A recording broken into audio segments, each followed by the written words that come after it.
যশোরের মনিরামপুরে আওয়ামী লীগের প্রায় অর্ধশতাধিক নেতাকর্মী বিএনপিতে যোগদান করেছেন। বিস্তারিত দেখুন প্রতিবেদনে। মনিরামপুরে আওয়ামী লীগের প্রায় অর্ধশতাধিক নেতাকর্মী বিএনপিতে যোগদান করেছেন। শুক্রবার বিকেলে সাবেক প্রধানমন্ত্রী ও বিএনপি চেয়ারপারসন বেগম খালেদা জিয়ার রুহের মাগফেরাত কামনায় ৪ নং ঢাকুরিয়া ইউনিয়নের ব্রাহ্মণডাঙ্গা সরকারি প্রাথমিক বিদ্যালয় মাঠে ইউনিয়ন বিএনপি ও অঙ্গ সহযোগী সংগঠন আয়োজিত দোয়া মাহফিল ও আলোচনা সভা শেষে এই যোগদান অনুষ্ঠিত হয়।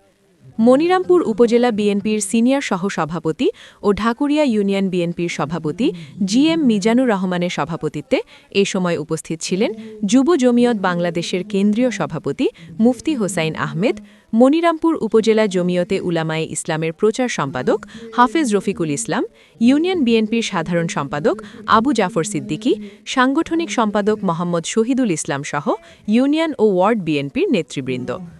অনুষ্ঠান শেষে আওয়ামী লীগ থেকে ৯০ বিএনপিতে যোগদানকারী সদস্যদেরকে ফুলের মালা দিয়ে বরণ করে নেওয়া হয়।